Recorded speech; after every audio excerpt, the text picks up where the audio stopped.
Sa mga nagdaang kabanata ay malaking tanong sa nilalang kung sino si Xiao Chen at kung bakit may ginang tao sa Qingyanmen.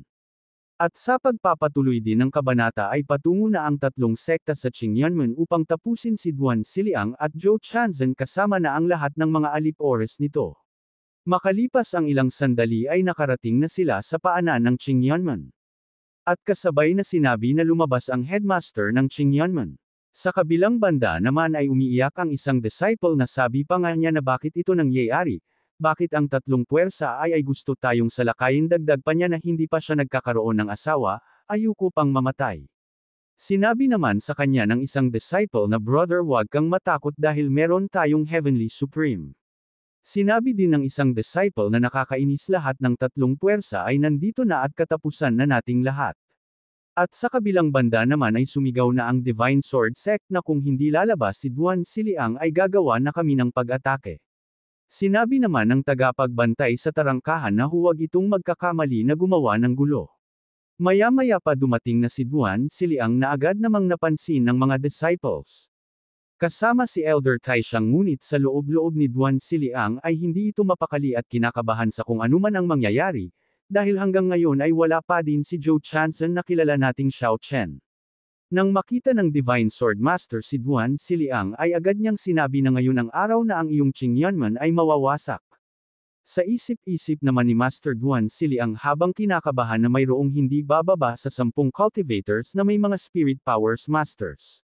Ito ang mga cultivators na nasa antas na ng Spirit Powers Masters ng Blazing Sect. At nandito naman ang mga cultivators na nasa antas ng Spirit Power Masters ng Mystic Valley Sect. Sinabi naman ng Blazing Sect Master kay Duan Siliang na nabalitaan ko na sumuko ka sa isang lalaki na nagngangalang Zhou Chanzhen, ilabas mo siya. Ngayon, bibigyan siya ng ating tatlong puwersa. Ng isang kamatayan na walang dakong libingan. Sarkastiko namang sumagot si Master Duan Siliang na gusto mong patayin ang senior ko, ni hindi mo deserve na makilala ang senior ko. Subalit sa loob-loob niya ay umiiyak na ito na sabi pa nga niya na kung bakit hindi pa bumabalik si senior. Sa kabilang banda naman ay nasa market pa sila Xiao Chen at si Jiang Meng at ang babaeng alipin. Sinabi naman ni Jiang Meng kay Xiao Chen na masayang-masaya siya sa araw na ito. Masaya namang sinabi ni Xiao Chen kay Jiang Meng na hanggat masaya ka, ngunit nagtataka naman ang babaeng alipin na kung bakit binitawan ang tali. Ilang sandali pa ay sinabi na ni Xiao Chen kay Jiang Meng na siya nga pala, dalhin mo muna siyang mamasyal sa lungsod. May aayusin lang ako, sasunduan kita mamaya. Mabilis naman na sumang-ayon si Jiang Meng. Sinabi din ni Xiao Chen sa babaeng alipin na ikaw maging masunurin at laging makinig sa iyong sister dahil kung hindi ay iihawin ka at kakainin. Sa sinabi ni Xiao Chen ay agad namang sinunod ng alipin. Bago umalis si Xiao Chen ay sinabi ni Jiang Meng sa kanya na oo nga pala, may restaurant sa Tianyuan City kung saan ang sarap ng mga ulam, pupunta muna ako at magpa-reserve para diretso kang kumain pagkabalik mo. Agad namang sinabi ni Xiao Chen na okay, kapag tapos na ako sa maliit na bagay na ito, babalik ako para kumain. At kasabay na sinabi niya kay Duan Siliang gamit ang communication stone na manatili ka muna ng bahagya, 1 oras anden na ako. Sa isip-isip naman ni Master Duan Siliang habang umiiyak na ito na mayroon silang 12 peak Spirit Power Masters, paano ko sila mapipigilan? Napabuntong hininga na lang si Master Duan Siliang sa mga nangyayari. Ilang sandali pa ay sinabi niya sa mga hangal na bibigyan ko pa kayo ng isa pang pagkakataon na sumuko sa Qingyanmen, ng 1 oras at pag-isipan ito ng mabuti.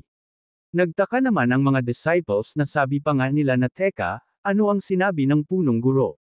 Hayaang sumuko sila sa atin, dagdag pa ng isa na maliba ako nang narinig. Sa kabilang banda naman ay nagtataka ang Divine Sword Master sa sinabi ni Master Duan Siliang. Kaya naman sinabi niya kay Duan Siliang na baliw ka na talaga. Bibigyan mo kami ng 1 oras.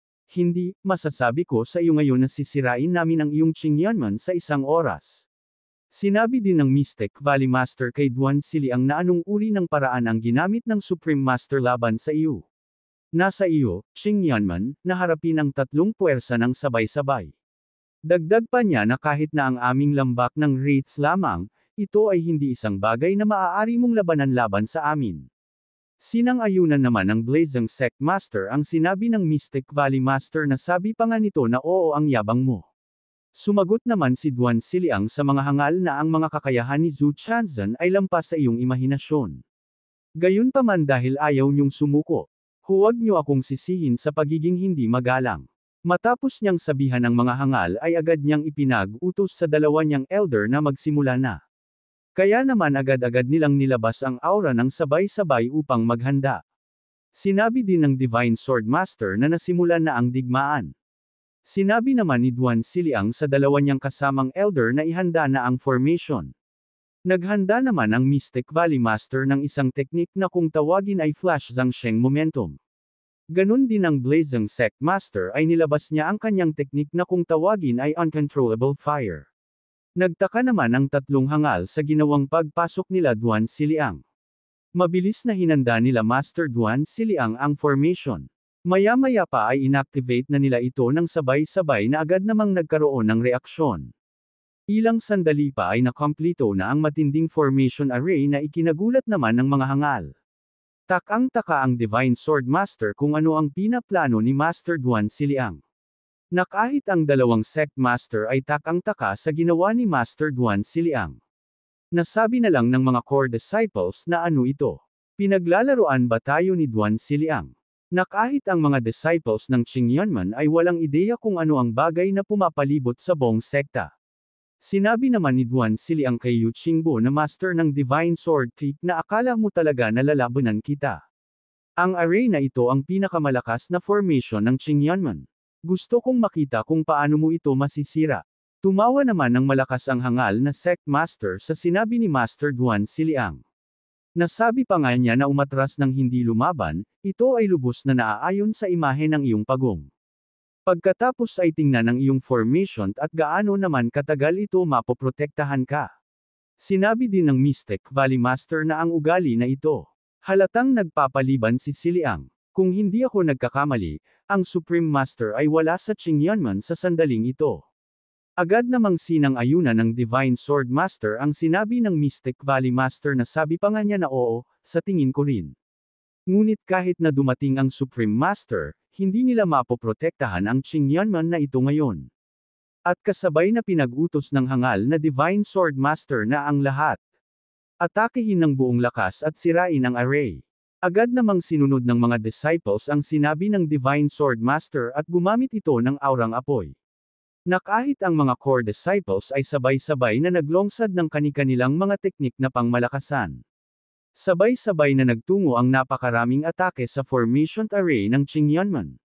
Ilang sandali pa ay tuluyan na itong tumama sa formation at nagkaroon ng malakas na pagsabog. At nang hamu pa ang makapal na usok na may kasamang alikabok ay hindi man lang nagkaroon ng gasgas ang formation array. Kaya naman sinabi ni Duan Siliang sa mga hangal na ano sa tingin nyo ang formation array na ito. Humanga naman ang Divine Sword Master sa tibay ng formation array. Ngunit hinanda niya ang mga elders at sinabi niya na gusto kong makita kung paano mapipigilan ng iyong formation ang pinakamalakas na adpick ng mga pag-atake ng spirit. Ilang sandali pa ay hinanda na nila ang kanilang pangmalakasang atake at makikitang hindi din ito basta-basta dahil isa itong spirit attacks.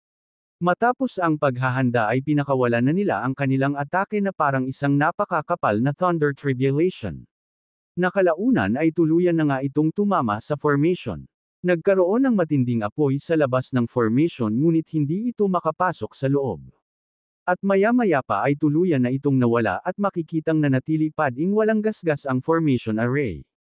Sa isip-isip pa ni Duan Siliang na noong panahong iyon, ipinasa ni Master ang array method na ito na nagsasabing walang sinuman sa ilalim ng pinakamataas na ranggo ang makakasira nito, umaasa ako na makakalaban pa ito sandali. Hindi naman maiwasang humanga ang mga disciples sa tibay ng formation array.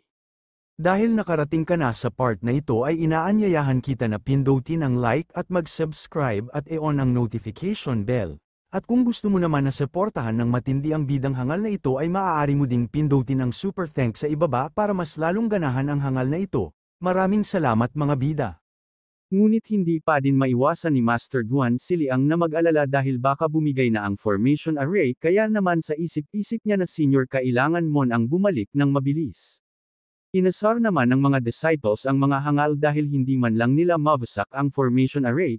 Nasabi pa nga nila na hindi ba't gusto niyong hugasan ang aming Qingyanman ng aming dugo? Bakit hindi kayo pumasok? Dagdag pa ng isa na may pang-osar na pinapalo ang kanyang puwete na oo nga pumasok kayo. Galit na galit naman ang mga disciples ng tatlong puwersa na sabi pa nga nila na mahiya kayo. Lumabas kayo, kung manggahas kayo papatayin namin kayo, dagdag pa ng isa na isang grupo ng mga basurang aso. Nasabi na lang ng Divine Sword Master na ang pinakamalakas na array sa Qingyanman ay talagang kawili-wili. Dahil sa hindi mawasak ng kanilang mga disciples ang array ay sinabi na ng Divine Sword Master sa dalawang Sect Master na tayong tatlo ay sabay-sabay na aatake. Ilang sandali pa ay nilabas na nila ang kanilang pangmalakasang seal technique. At mabilis na umatake ng sabay-sabay sa formation array at makikitang hindi ito basta-basta dahil nilalabas na pressure nito ay mabigat din. Nang matapos ang matinding atake ay nagkaroon ng bitik ang formation array na sabi pa nga ni Master Duan Siliang na ang kapangyarihan na ito ay nakakatakot. Kaya naman nagkaroon ng mga hangal ng pagkakataon na mawasak ang formation array na agad namang pinag-utos ng Divine Sword Master na atakehin ng sabay-sabay ulit ang formation array. Na agad namang sinunod ng mga disciples at nagpakawalan ng kani-kanilang mga atake. Na direktang tumama kung saan may bitik ang formation array. Sa dami ng pinapakawalang atake ay nagkakaroon ng malakas na pagsabog at dama-dami na ang bitik sa array. Kinabahan naman si Master Duan Siliang nasabi pa nga niya na hindi na maganda ito dahil ang bitik ay lumalaki na. Sinabayan naman ng Divine Sword Master ng matinding atake na kung tawagin ay multi-blood sword. Na direktang pinatamaan ang mga bitik at unti-unti nang nawawasak ang formation array. Maya-maya pa ay tuluyan na nga itong nawasak na ikinabahala naman ng mga disciples na sabi pa nga nila na tapos na talaga tayo sa pagkakataong ito. Dagdag pa ng isa na kung ano na ang susunod na gagawin nila. Tuwang-tuwa naman ang hangal na Sect Master na sabi pa nga niya sa kanyang mga allipiers na pumasok na ang lahat at hugasan ang Qingyanman ng kanilang dugo. Isinigaw naman ni Master Duan Siliang na disciples ng Qingyanman atakehin ang mga kalaban. Agad naman itong sinunod ng mga disciples at mabilis na sumugod. Na kahit ang mga disciples ng kalaban ay sabay-sabay na umatake, at ilang sandali pa ay nagtagpo na ang dalawang magkabilang panig ngunit mabilis na napapaslang ang mga disciples ng Qingyanman. Dahil sa kalamangan nito na may tatlong Sect Master na gumagamit ng seal technique na Blazing Sect Master. At ang Mystic Valley Master na may pangbihirang seal technique dahil napaparami niya ito. At ang bawat mahahawakan nitong disciples ay hindi na makagalaw. Na unti-unting hinihigop ang life force nito na nagdudulot ng kanilang pagkasawi. Kahit papano sana ay nagagawa sanang makapaslang ang elder ng Qingyanman. Ngunit hinarap siya ng hangal na Divine Sword Master na ipinagtaka naman niya sa isip-isip pa niya na labanan ang nasa ikatlong antas ng advanced na kapangyarihan ng espiritu, mukhang ito na ang katapusan ko. Sa bilis ng hangal na Divine Sword Master ay agad itong nahabol ang elder na ikinagulat niya dahil nasa harap niya na ang kamao nito na nababalutan ng chi. Ilang sandali pa ay tuluyan na nga itong tumama sa kanyang mukha na hindi naman niya naiwasan. Tatapusin na sana ang elder mabuti na lang at hinaranggan ito ni Master Duan Siliang na agad na nagtagpo ang kanilang mga atake. Ngunit sa lakas ng hangal ay makikitang lamang siya kay Master Duan Siliang. Nasabi pa nga ng hangal na Sect Master kay Master Duan Siliang na napakahina mo naman. Sa lakas nito ay hindi na kinaya ni Master Duan Siliang kaya naman tumilapon siya dahil sa lakas ng atake. Humagalpak sa sahig si Master Duan Siliang at nagtamo ng bahagyang pinsala. Mabilis siyang bumangon upang ayusin ang sarili habang dinadamdam ang natamo niyang pinsala. Ngunit ang kanyang ginawa ay napalitan ng kaba dahil naghanda na naman ang hangal na Sect Master upang atakehin siya ulit. Agad namang direktang tumama sa kanyang ulo na bumaon pa ito ng bahagya sa sahig. Sinabi ng hangal na Sect Master kay Master Duan Siliang na ang Qingyanman ay mawawala na. Hindi naman nawala ng pag-asa si Master Duan Siliang at napangiti pa ito.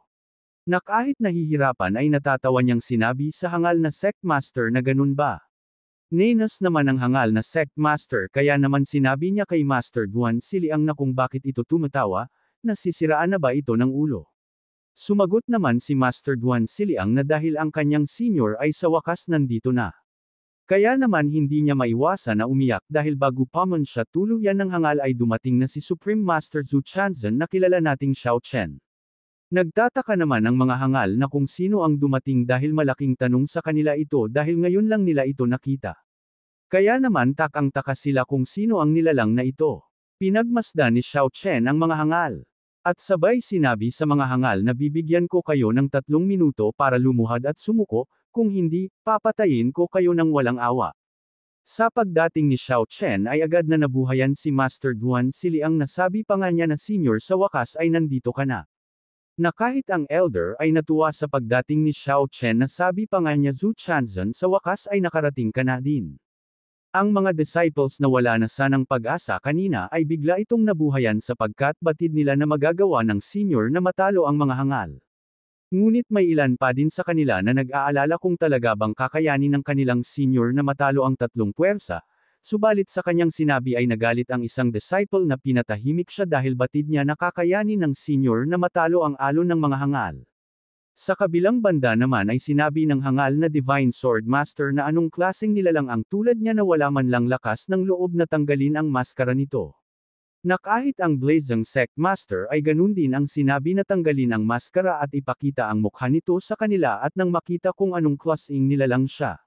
Natawa naman si Xiao Chen sa mga kahangalang pinagsasabi ng mga sect master kaya naman sinabi niya na gusto niyong tanggalin ko ang maskara ko, bakit wala ba kayong kakayahan na puwersahang tanggalin ang maskara na ito? Sumagot naman ang hangal na Divine Sword Master na anong sinabi mo? Sa sinagot ng hangal na Divine Sword Master ay dahan-daang bumaba si Xiao Chen. Nang makababa si Xiao Chen ay sinabi niya sa mga hangal. Natatayo lang ako dito, at kung sa tingin nyo ay may kakayahan kayong tanggalin ang maskara ko ay subukan ito. Natawa naman ang hangal sa mga sinabi ni Xiao Chen at sabay sinabi na sobrang yabang mo, kung ganon ay susubukan ko ito. Dahan-daang lumapit ang hangal na Divine Sword Master kay Xiao Chen upang subukan itong tanggalin ang maskara. Ngunit nagulat siya nang bahagya ng pigilan siya ng isang sect master. Nasabi pa nga nito na Yu Qingbao, na kung bakit ikaw pa ang personal na lalapit ay nandito naman ako upang subukan ito. Sa kanyang sinabi ay hindi naman ito tinutulan ng hangal na Divine Sword Master. Kaya naman walang pag-aalinlangan na sumugod ang Sect Master ng Blazing Sect at sabay sinabi kay Xiao Chen na bata tanggapin ang iyong kamatayan. Napapaisip naman ang hangal na Divine Sword Master na si Duan Siliang ay masasabing isang malakas na tao.